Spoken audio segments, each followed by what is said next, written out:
Görem to Ankara was at a distance of nearly 300 kilometers. We chose a high-speed tolled expressway after Nevşehir. The superb O21 and O20 expressways unfolded like a flawless carpet. 3 or 4 driving lanes with an emergency lane and guide rails, the expressway was fully fenced and grid separated. The maximum speed on the expressway is 120 kilometers per hour. Most cars do much above that. On a section of the expressway, there were hardly any traffic in sight. I throttled up to 162 kilometers per hour. That was way above what we had done so far. The expressway was a beauty and the Dacia Sandero did not wobble one bit. The magnificent road helped maintain an average speed of almost 100 kilometers per hour, and we reached our hotel in Ankara in exactly 3 hours. That too, after negotiating the busy city streets of Ankara for the last 10 kilometers. Our hotel was close to the Kizilay Square, the bustling part of Ankara. We had not planned to do much in Ankara, but then we had to explore it a bit too. We were told that it would be better to take taxis rather than drive because parking could be problematic in most places. As we got out of the hotel and neared the Kizilay Square, we were amazed by the sea of humanity in the city center. Traffic moved very slowly and typical city driving was the norm, sudden shifting of lanes and some honking. A kind off-duty taxi driver and a passerby got us a taxi after I showed them the route map on Google Maps. It was indeed difficult to communicate as most taxi drivers were unable to comprehend even basic English. We managed the taxi ride to the lovely Gençlik Park. The Gençlik Park is a 70-acre property in the heart of the capital city. It was originally a marshland that was converted into a multi-purpose park with swimming pools, open-air theatre, coffee houses and tracks. It has a culture center as well as a youth center. The lovely fountains in the main pool are in alignment with the Ataturk monument. Beside the park is also an amusement center with the rides getting plenty of patronage. Efforts to do some more sightseeing was stymied by our inability to communicate properly with taxi drivers, and we returned to Kizilay Square. The square was swelling by the minute. There were people everywhere, walking almost shoulder to shoulder. No social distancing could be observed anywhere.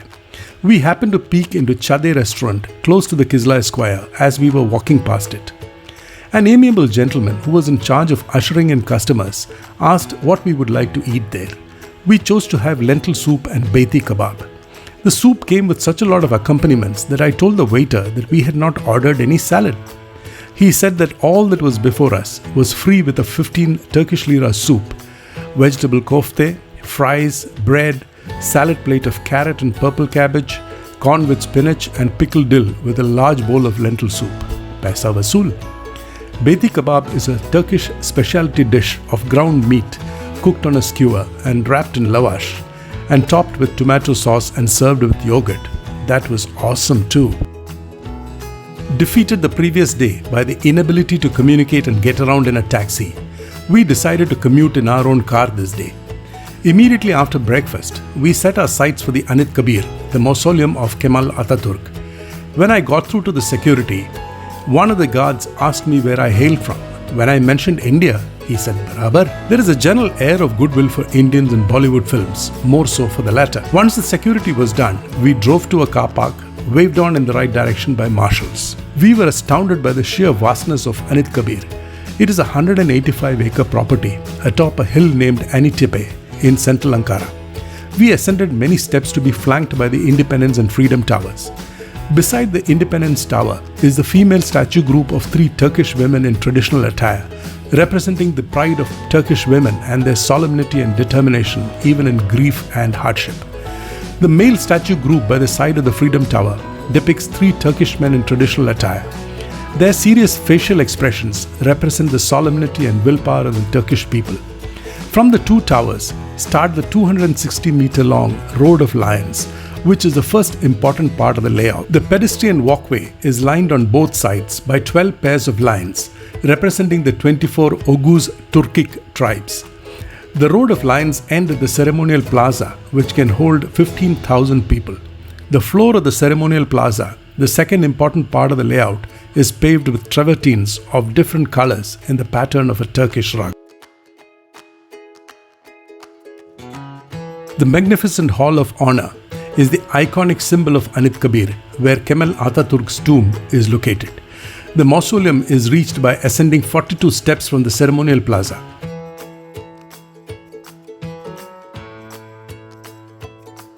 In the Hall of Honor is a symbolic 40-ton sarcophagus, below which is the special tomb room. The room is octagonal in Seljuk and Ottoman architectural styles, with its pyramidal ceiling inlaid with gold mosaics. We were surprised that there was no restriction at all inside the mausoleum, save silence and respect. Also, we were not huddled and hurried through either.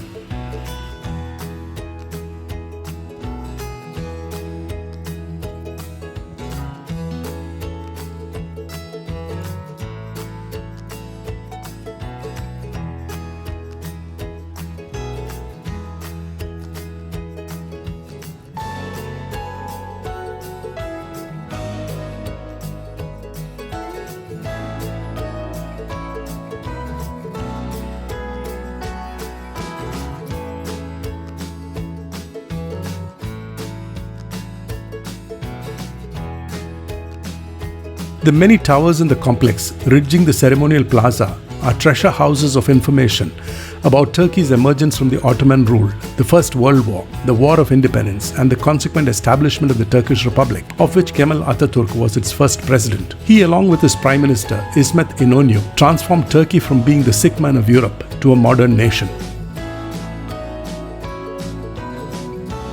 The information contained in the museums is excellent educational material for school children and researchers.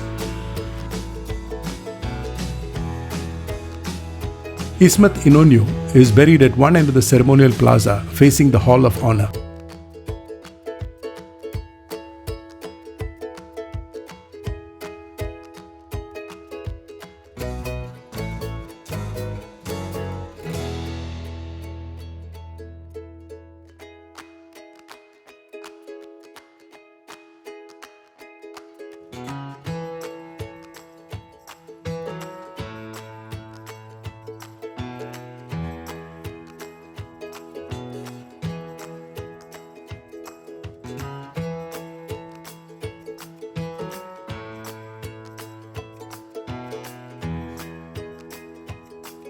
The Ankara Castle and fortifications is believed to have been first built by the Phrygians in the 8th century BC and later improved upon by the Galatians, Romans, Byzantines, Seljuks and Ottomans over 1500 years.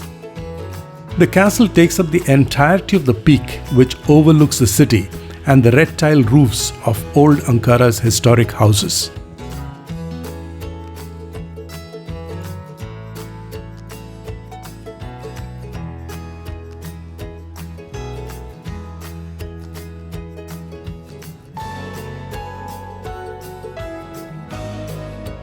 The Atakuke Tower is a 400 feet high communication and observation tower with a revolving restaurant on the top that goes around 360 degrees every 1 hour. The landmark structure, situated atop a hill, is one of the most prominent landmarks of the city. Due to ongoing reconstruction works, the tower was closed to visitors.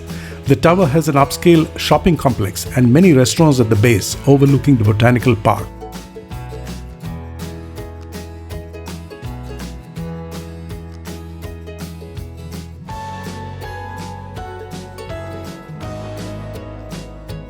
The World Peace Bell is a United Nations peace symbol. The first peace bell was cast on November 24, 1952 and was an official gift from the Japanese people to the United Nations. There are now 22 replica peace bells all around the world, including the one in the Botanical Park in Ankara.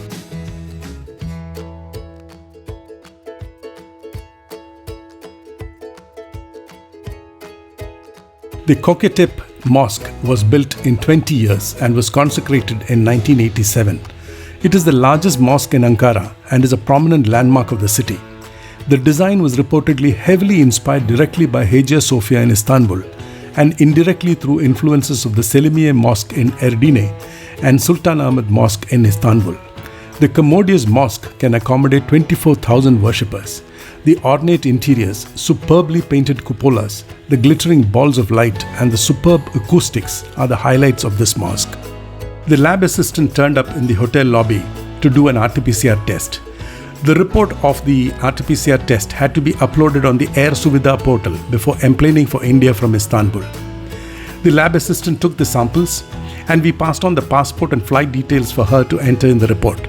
Within 5 hours, as had been promised, the report was sent to us on our WhatsApp. We walked to the Chade restaurant once again for dinner and ordered lentil soup, pulav rice and chicken guvech, which is basically a stew with tomato, onions, herbs and spices. The large free accompaniment arrived soon enough: sliced dill and brine, large salad bowl, bread, ekme and fries.